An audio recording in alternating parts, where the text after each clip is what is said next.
Hey guys, it's Dustin from Voices Pine, and welcome back to another video. Today I'm going to be showing you guys a little tour of my mods that I'm going to be doing to my Impala within the next few weeks. And without further ado, let's get started.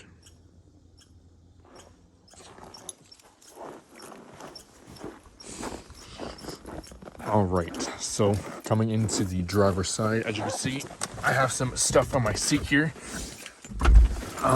which I'll go into right now. I'm going to close my door. So these are my speakers that I'm going to be installing in here. I picked these up at Canadian Tire for, I think, $135 for the pair. Like, both of these, I mean. And just get this out of the way.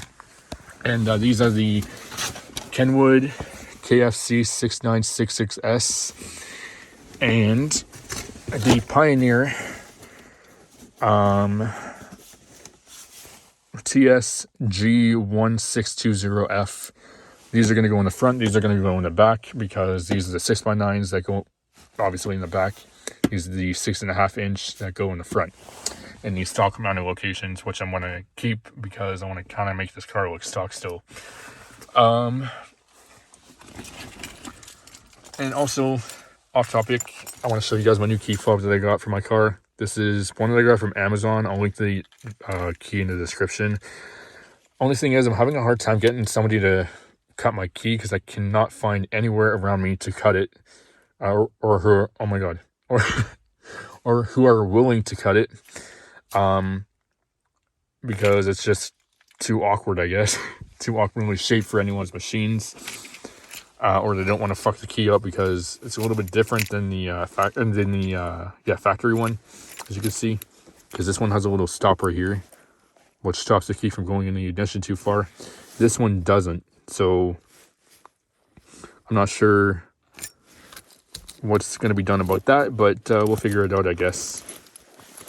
Okay, back to what I was talking about. These actually just came in from Amazon today. These things in this Amazon box. So first things first, we have my little speaker brackets for my front speakers, because obviously with the Impalas, they did this really weird kind of bracket thing where the stock speakers are actually in this really weird kind of mounting bracket that you can't remove from it.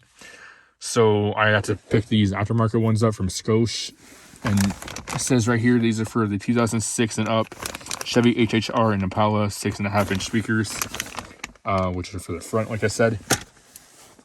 And those are about $20, I think, from Amazon. And then this amplifier here, which is the Teramps TS400 x 4. It's a 400 watt amplifier at 2 ohms, which I have to power my speakers. And it's actually a bridged amplifier, so you can actually use 4 channels bridged with 4 ohms. So obviously these speakers are 4 ohms, so I'm going to need to kind of bridge them. These are going to be the front speakers, I guess. These are going to be the back, I assume anyway. And when it's at 4 ohms, these actually output at 200 watts. So that's usually good enough for 400 watt speakers, because usually what you want when you are installing speakers is you want half the wattage going to the speakers. Otherwise, if you have too much, they won't sound good. They'll be distorted.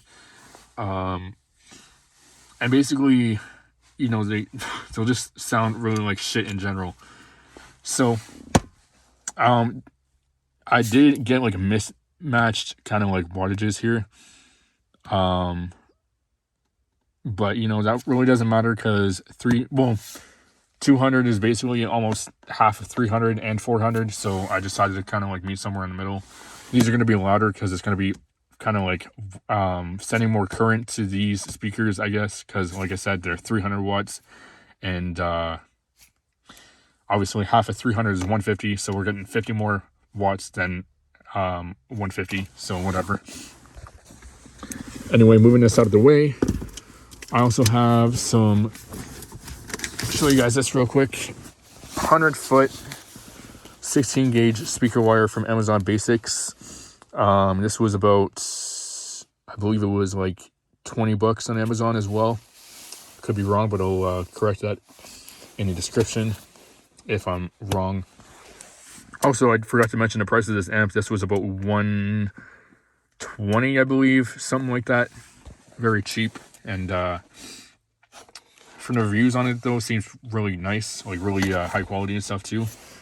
Anyway, like I was saying, this is a 100-foot 16 gauge speaker wire, which I'm going to use for my front and rear speakers, which connect up to the little terminals here. So I'd have to connect my front speakers, positive and negative here, positive and negative for my front speaker, my other front speaker here, then same for here as well. And then these little terminals here for the battery, positive, the negative goes to ground, which is going to be to a bolt in the trunk, and then this goes to the remote turn on wire at the back of my stereo, which also comes with a wiring kit that's on the way right now.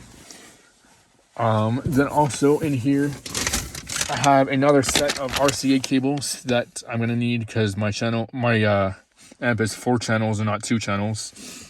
So I'm going to need to run 2 sets of RCA cables, which one of them is also coming with the wiring kit for the amp. So I'm going to need to run 2 sets since it's 4 channels. And that'll allow me to kind of get the full experience or full potential of my stereo's output. And it'll make the, speakers kind of sound a little bit better with 4 channels. And also, I'm not really used to modding audio stuff. I'm pretty new to this stuff still, so I could be wrong with some of this stuff, so correct me in the comments if I am. Anyway though, let me just show you guys how I'm going to wire this up, or how I plan on wiring it up. So either I'm going to mount it on the little side panel here, right here, down here somewhere, either there behind the dash or in my trunk on the back of the back seat, like the backrest of the back seat behind it. Then from there, I'm going to have to run speaker wire to my rear speakers, which will, if it's in the trunk, it should be pretty straightforward because I just got to run them from here to the back speakers, which are on the rear deck back there. Also, speaking of the rear deck, I'm also going to take my entire back seat apart to be able to get to those speakers in the back.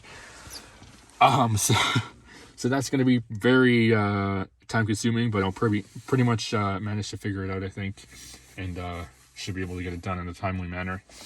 Then if I do mount this in the trunk, then I'm also going to have to run my speaker wires from the amp to back here, well, underneath the little door panels, which are right here, which I'm going to have to pop these out to be able to run the wires. Oh my god, I can't talk today. Then from there, I run them through the little grommet down over there, and then to the speaker. And then for the right one, I'm gonna have to run it down this side as well because I don't want to get any interference from the electrical cable going from the battery to the amp, which will be running through that side down on underneath those panels. So what I'm gonna have to do is I'm gonna have to take the speaker wire.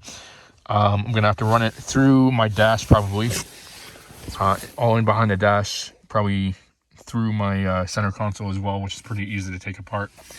And then I'm going to have to run it again through the dash, underneath the glove box, and then finally through the conduit into the speaker over there.